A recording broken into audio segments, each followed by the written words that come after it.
మోడీ కాంగ్రెస్ పాలిత రాష్ట్రాల మీద విషం కక్కడం అనేది ఇది మొదటి నుంచి ఆనవాయితీ.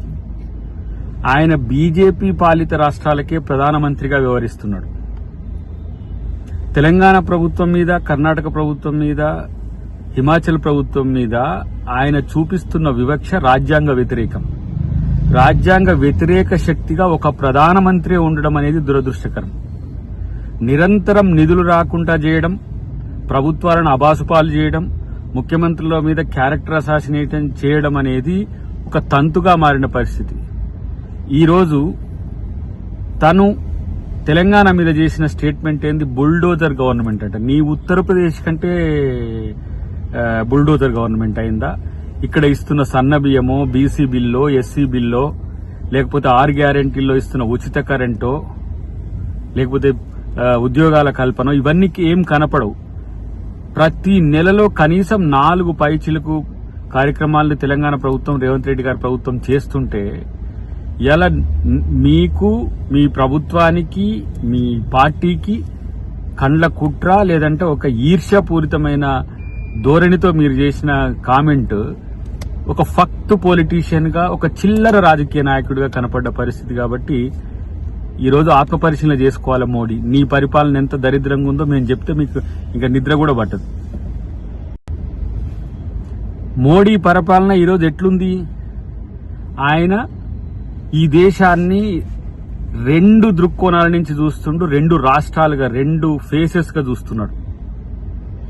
ముస్లింలను విడగొట్టడమే, హిందువులను విడగొట్టడమే, క్రిస్టియన్స్ విడగొట్టడమే, భారతదేశాన్ని ఉత్తర భారతదేశం, దక్షిణ భారతదేశంగా విడగొట్టడానికి ఏజెంట్గా ఈ రాష్ట్రానికి పట్టిన ఒక దరిద్రంగా మోడీని చూడాల్సిన పరిస్థితి వచ్చింది. ఇప్పటికీ ప్రధానమంత్రి అన్ని రాష్ట్రాల పట్ల ఒక ఫెడరల్ స్ఫూర్తితో ఉండాల్సిన స్థితిలో బీజేపీ పాలిత రాష్ట్రాల్లో విధ్వంసం జరిగిన, లైక్ మణిపూర్లో అంత మానవ హింసాకాండ జరిగి పెద్ద ఎత్తున ప్రాణ నష్టం జరిగితే ఒక్కరోజు పోని మోడీ మణిపూర్ మీద ఎప్పుడన్నా కామెంట్ చేసినవా?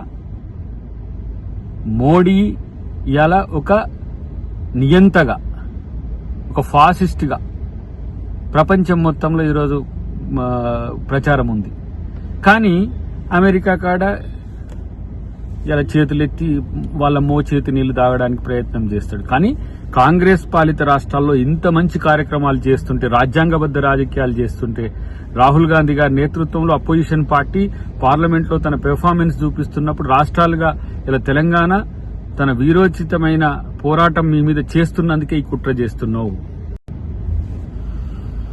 మీ చంటిగాళ్ళు ఇచ్చిన రిపోర్ట్సో, లేకపోతే నీ పార్టీ ఇచ్చిన రిపోర్ట్సో, ఇంకేదైనా కావచ్చు కాక, రేపు మీ పతనం మొదలవుతుందని చెప్పి దక్షిణాది మీద టార్గెట్ చేస్తూ ఇలా కర్ణాటక, తెలంగాణ రాష్ట్రాల మీద మీరు జిమ్మిన విషం ప్రజలకు తెలియంది ఏమి కాదు.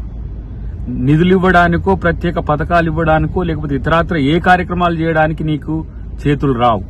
కానీ విమర్శించడానికి మాత్రం ఊతపదంగా. గతంలో కూడా ఆంధ్రప్రదేశ్ తెలంగాణ విభజన మీద కూడా మీరు చేసిన కామెంట్ ఏం తెలంగాణ ప్రజలు మర్చిపోరు. తల్లిని చంపి బిడ్డను బతికిచ్చిందని గతంలో ఒక మాట అన్నారు.